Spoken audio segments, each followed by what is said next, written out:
Hi అండి.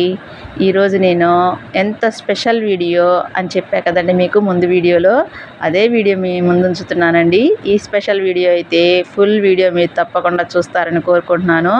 అలాగే మొట్టమొదటిసారిగా మన ఛానల్ని ఎవరైనా సరే చూస్తున్న వాళ్ళు తప్పకుండా సబ్స్క్రైబ్ మాత్రం చేయండి.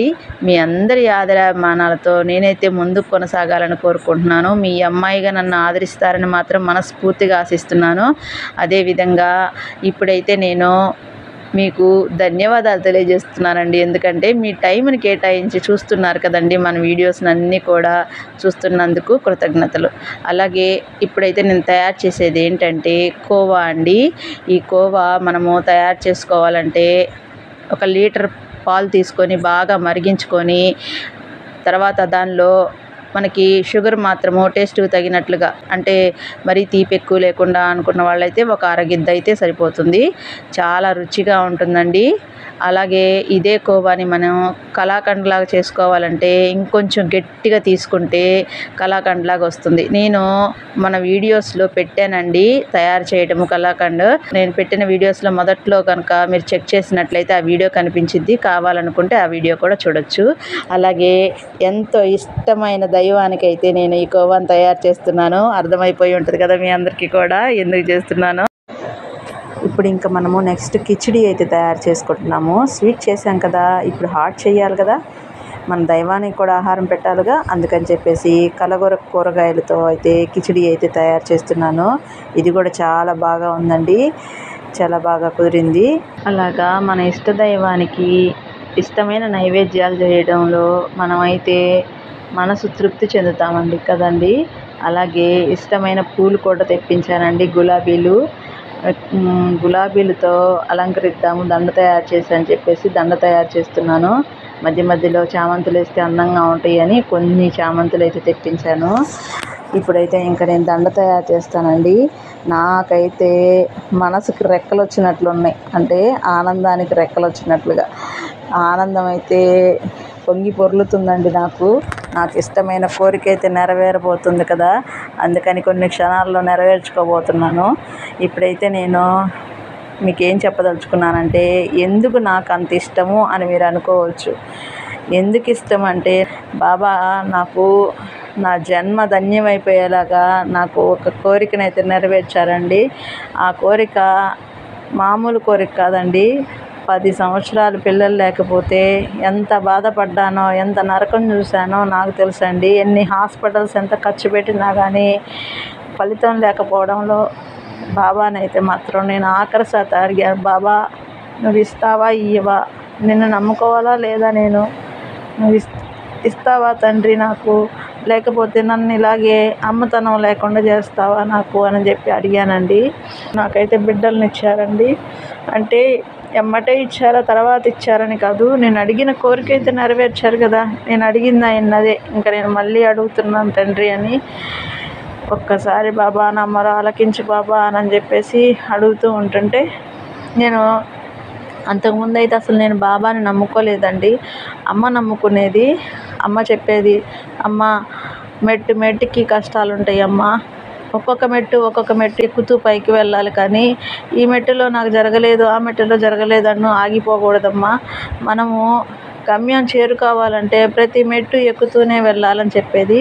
కానీ నాకెందుకో కానీ నువ్వు ఇస్తేనే నేను నమ్ముకుంటాను తండ్రి, లేకపోతే నా వల్ల కాదయ్యా అని అనుకున్నా. ఎందుకో అలా అనుకున్నాను.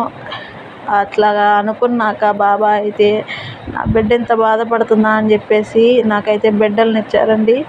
నేను అడిగింది ఒక కోరిక అండి, నాకు ఒక్క బిడ్డనయ్యా చాలు, నా జన్మాంతరం కూడా నీ సేవ చేసుకుంటాను తండ్రి. సేవ అంటే ఆయనకి ఏదో మనం చేస్తున్నామని కాదండి, ఆయన నమ్ముకోవటమే ఆయన సేవ. అలాగైతే మాత్రము బాబాని అడిగితే బాబా నాకు అమ్మతనాన్ని ఇచ్చారండి. అంతకన్నా ఇంకేం కావాలి చెప్పండి. ఒక ఆడపిల్లకి అమ్మతనాన్ని మించింది అసలు ఏమన్నా ఉంటుంది? అసలు ఈ ప్రపంచంలో ఆడపిల్లకి ఇంకా కావాల్సింది ఏముండదండి. అమ్మతనమే చాలా గొప్పదనమాట. అది లేకపోతే నరకం చూసిద్ది ఆడపిల్ల. అందుకని చెప్పేసి బాబాని అంత నమ్ముకోవాల్సి వచ్చిందండి. అందుకని నేను నా జన్మాంతరం కూడా బాబా సేవ చేసుకుంటాను. అలాగే ఇప్పుడు దండ అయితే తయారు చేసేసుకున్నానండి. ఇంకా ఇంకైతే బాబాకి అలంకరించేసుకున్నాము. నేనైతే మాత్రము బాబా గురించి ఇంతగా చెప్తున్నానని మీరు మాత్రం ఏం అనుకోబాకండి. నాకు నమ్మకం కాబట్టి అలా చెప్తున్నాను. బాబా అని కాకుండా ఎవరు ఇష్టమైన దైవాన్ని వాళ్ళు కొలుచుకుంటూ ఉంటే ప్రతి ఒక్కరు కూడా ఆయురారోగ్యాలని సుఖశాంతులతో ఉంటారు. సబ్కా మాలిక్ ఏక్ హై అని బాబా అంటుంటారు కదా. దేవుళ్ళంతా ఒక్కటే, ఏ రూపంలో అయినా భగవంతుడు ఒక్కడేనని ఎప్పుడు బాబా చెప్తూ ఉంటారు. అదేవిధంగా నేనైతే ఇప్పుడు బాబాని కొలుచుకుంటూ ఉన్నానండి. బాబాని చూస్తున్నారా? ఈ పటం అయితే నేను షిరిడి నుంచి తీసుకొచ్చుకున్నాను కదా. మన వీడియోస్ చూసే వాళ్ళకందరికీ తెలుసండి. ఒకవేళ మీకు కొత్తగా చూసేవాళ్ళు ఎవరైనా అయితే తెలియకపోతే నేను ఏ రూపంలో బాబా మన ఇంటికి వచ్చారో షిరిడి నుంచి ఆ వీడియో చేసి పెట్టాను. తప్పకుండా ఆ వీడియో కూడా చూడండి. బాబాకి నేను చక్కగా అలంకరిస్తున్నాను. గంధం బొట్లు పెట్టి చక్కగా అలంకరించుకుంటున్నాను. ఎందుకంటే బాబానైతే నేను మందిరంలో ఏర్పాటు చేసేసుకున్నానండి.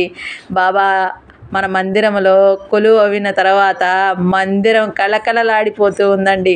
అసలు బాబాని చూస్తుంటే నాకైతే పట్టపగ్గాలు లేవండి, అంత ఆనందంగా ఉంది.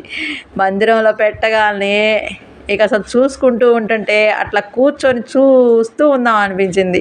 అంత మన మందిరానికైతే రూపురేఖలు మారిపోయి కళకళలాడిపోతూ ఉందండి మందిరం.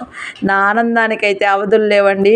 మీకు తెలుస్తూనే ఉంటుంది నాలో ఉన్న ఆనందాన్ని అయితే నేను వ్యక్తం చేస్తూ ఉన్నాను కదా, మీకు అర్థమై ఉండొచ్చు. ఇప్పుడైతే నేను బాబాకి ఇంకా దండ తయారు చేశాను కదా, దండ అయితే నేను చక్కగా బాబాకైతే అలంకరించేశాను. ఎంత అందంగా ఉన్నాడండి బాబా. 2 కళ్ళు సరిపోవట్లేదు. మనసారా తృప్తి తీరా చూస్తూ అలా ఉండిపోదాం అనిపిస్తుందండి. అంత చక్కగా అయితే బాబా కొలువయ్యారు. ఇక బాబా మన ఇంట కొలువైన సందర్భంగా నా కోరిక అయితే నెరవేరిందండి. చాలండి, నా మనసు తృప్తి చెందింది. అంతేకాకుండా విగ్రహ రూపంలో కూడా నేను షిరిడి నుంచి తీసుకొచ్చుకున్నాను కదా. ఎక్కడ నేను పెడతాననేది మీకు చెప్తానన్నాను వీడియోలో, అంతకుముందు వీడియోలో. ఇదిగోండి, ఇక్కడైతే కొలువయ్యారు బాబా. బాబా పాదాలు పెట్టాను. అలాగే బాబాకి జీవులంటే ఇష్టం కాబట్టి ఆవు దూడనైతే పెట్టుకున్నాను. అలాగే ధూపం వేసుకోవడానికి షిరిడి నుంచి తీసుకొచ్చుకున్నాను కదా, అది కూడా పెట్టుకున్నాను బాబాకి ధూపం వేయడానికి. అలాగే బాబా ఇంకొక విషయం అండి, మన ఇంట దసరా సందర్భంగా అయితే కొలువయ్యారు. దసరా నవరాత్రుల సందర్భంగా. ఈ నవరాత్రులకి నాకైతే చాలా విశిష్టత ఉందన్నమాట. 2025 నవరాత్రులకి దసరా అంటే బాబాకి చాలా ఇష్టం అండి. అలాగే శ్రీరామనవమి కూడా. దసరా ఉత్సవాలు, శ్రీరామనవమి ఉత్సవాలు షిరిడీలో బాబా భలే కోలాహలంగా అయితే చేస్తూ ఉండేవారు. అలాగే ఇంకొక బాధాకరం విషయమైన ఏంటంటే బాబా సమాధి చెందిన వేళ దసరా రోజేనండి.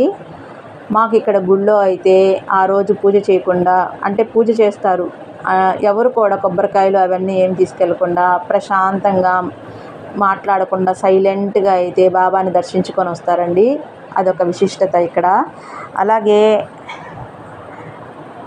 దసరా అంటే ఒక విశిష్టత ఉందండి. ఆ రోజు మనము అమ్మవారినైతే చక్కగా ఆఖరి రోజు కొలుస్తూ ఉంటాం కదండి. అదే విశిష్టత. ఆదిశక్తి అయిన అమ్మవారిని కూడా మనము ఎప్పుడు కూడా పూజించుకోమని భగవంతుడు చెప్తూ ఉంటాడు. అంటే బాబా ప్రతి ఒక్కరి రూపంలో కూడా బాబాని మనం చూసుకుంటూ అలా మనము ప్రతి ఒక్క దైవానికి కూడా మనము పూజ చేసుకుంటూ ఉండాలి. అలాగే నేనైతే నైవేద్యాన్ని సమర్పిస్తున్నానండి. బాబాకి కిచిడి అంటే చాలా ఇష్టం కాబట్టి కిచిడి చేశాను, కోవా చేశాను. బాబా కిచిడి ప్రతి ఒక్కరికి కూడా తయారు చేసి రోజు పెడతారండి తన భక్తులకి. అంత ఇష్టం బాబాకి పెట్టడం అంటే. అలాగే బాబా మన నుంచి ఏం కోరుకుంటారంటే 9 నాణ్యాలు అయితే కోరుకుంటారు. నగలు నాణ్యాలు కోరుకోరు కదా బాబా అని అనుకుంటారేమో. అవునండి, అవి నగలు కాదు, నాణ్యాలు కాదు. నాణ్యాలంటే శ్రవణం, భగవంతుని కథలను వినడం. కీర్తనం, భగవంతుని గుణాలను కీర్తించడం. స్మరణం, భగవంతుని నామాన్ని స్మరించడం. పాదసేవనం, భగవంతుని పాదసేవ చేయడం. అర్చన, భగవంతుని పూజ చేయడం. వందనం, భగవంతునికి నమస్కరించడం. దాస్యం, భగవంతుని సేవకుడిగా ఉండడం. సఖ్యం, భగవంతుని స్నేహితుడిగా భావించి ఉండడం. ఆత్మ నివేదనం, సర్వస్వాన్ని భగవంతునికి సమర్పించుకోవడం. ఇవేనండి బాబా మన నుంచి కోరుకునేది. ఇంతకన్నా ఏమి కోరుకోరు. బాబా ఎప్పుడూ చెప్తూ ఉంటారు శ్రద్ధ సబురి అని. మనల్ని ఎప్పుడు కూడా శ్రద్ధగా సబురి అంటే మనల్ని ఓర్పుగా ఉండడం అనేది బాబాకి ఇష్టం అన్నమాట. మనం ఎప్పుడు కూడా అలాగ ప్రవర్తిస్తూ బాబానైతే స్మరించుకోవాలండి. నేనైతే బాబాని చూస్తూ అలా ఉండిపోయానండి. నాకెందుకు అలా చూస్తూ ఉండిపోవాలనిపించింది. ఆ రోజు అలా చూస్తూ ఉండిపోయాను. ఆనందంగా ఉంది. ఆనంద బాష్పాలు వచ్చేస్తున్నాయి. అలాగే ఇన్ని చేస్తున్న మన బాబాకి మనము ఎంతో చేస్తున్నామని అనుకోకూడదు. ఆయన చేసే దాంట్లో మనం ఒక గడ్డి పరక లాంటి వాళ్ళం అన్నమాట. ఆయన నామస్మరణ చేసుకుంటూ ఆయన్ని స్మరిస్తూ ఈ జీవితాన్ని అయితే గడిపేయాలని నేను అనుకుంటూ ఉంటానండి. బాబాని నమ్ముకున్న ప్రతి ఒక్కరు కూడా అంతే అనుకుంటారు. ఏ రూపమైనా సరే ఒక్కడే అండి, అల్లా మాలిక్ కదండి. బాబా అయితే అలా చెప్తూ ఉంటారు. ఇప్పుడైతే నేను ఇంకా హారతి ఇచ్చేస్తున్నారు. ఆఖరిగా స్వామి సాయినాథాయ షిరిడి క్షేత్రవాసాయ దివ్యమంగళం మామకాభీష్టతాయ మహితమంగళం లోకనాథాయ భక్తలోక సంరక్షకాయ ముక్తి మార్గబోధకాయ పూజ్యమంగళం సత్యతత్వబోధకాయ సాధువేషాయ తే నిత్యమంగళం నిత్యమంగళం దాయకాయ నిత్యమంగళం నిత్యమంగళం దాయకాయ నిత్యమంగళం. ఓం సాయిరామ్. సబ్కా మాలిక్ ఏక్ హై. భగవంతుడు ఒక్కడే. ఏ రూపంలోనైనా నేనున్నాను, నన్ను ఏ రూపంలోనైనా తలుచుకోండి, నేను పలుకుతాను అని మాత్రం బాబా అంటూ ఉంటారండి. ఇక అయితే ఈ వీడియోలో బాబానైతే మీకు చూపించాను కదండి. నేను ఎక్కడ పెట్టుకుంటానో ఏంటో, నా కోరిక ఏంటో మీ అందరికీ కూడా తెలిసిపోయింది కదండి. ఇదండి ఈరోజు వీడియో అయితే. చూస్తున్నారా ఎలా చూస్తున్నారో బాబా మనల్ని. అబ్బా, మనస్తృప్తి చెందింది. ఇక నాకైతే ఎంత ఆనందంగా ఉంది. ఈ ఆనందంలో మీ అందరితో కూడా నేను ఏం మాట్లాడుతున్నానో ఏంటో కూడా తెలియట్లేదండి. ఒకవేళ నేనైతే ఈ వీడియోలో ఏదైనా తప్పుగా మాట్లాడినట్లయితే మీరందరూ కూడా మీ బిడ్డగా, బాబా బిడ్డగా నేను ఎలా ఉంటానో మీ అందరికీ కూడా మీ బిడ్డలా నన్ను క్షమించేసేయండి. బాబా మనము కోరుకునేది ఏంటంటే, ఏదైనా తప్పు చేస్తే క్షమించు బాబా అని మాత్రం ఆఖరిలో పూజ చేసి నాకు కోరుకుంటాను కదా. అలాగే మీ అందరి నుంచి కూడా నేను కూడా అదే కోరుకుంటున్నాను. అలాగే ఇక్కడ ధూపం వేశాను, చూస్తున్నారా ఎంత బాగా ఉందో అసలు. ఆ రోజైతే ఇల్లు అంటే చెప్పుకోకూడదు కానండి, ఒక దేవాలయంలో ఎంత మనకి ప్లెజెంట్గా ఉంటుందో అలా అనిపించిందండి. మాకైతే మా ఇంట్లో వాళ్ళందరికీ అంత ఆనందంగా ఉందన్నమాట. అసలు ఆహ్లాదకరంగా ఉంది. సువాసనలు విరుచులుతూ అంత ఆనందంగా ఉందండి. నాకైతే మాత్రము ఎంత కళకళలాడిపోతున్నాడో బాబా.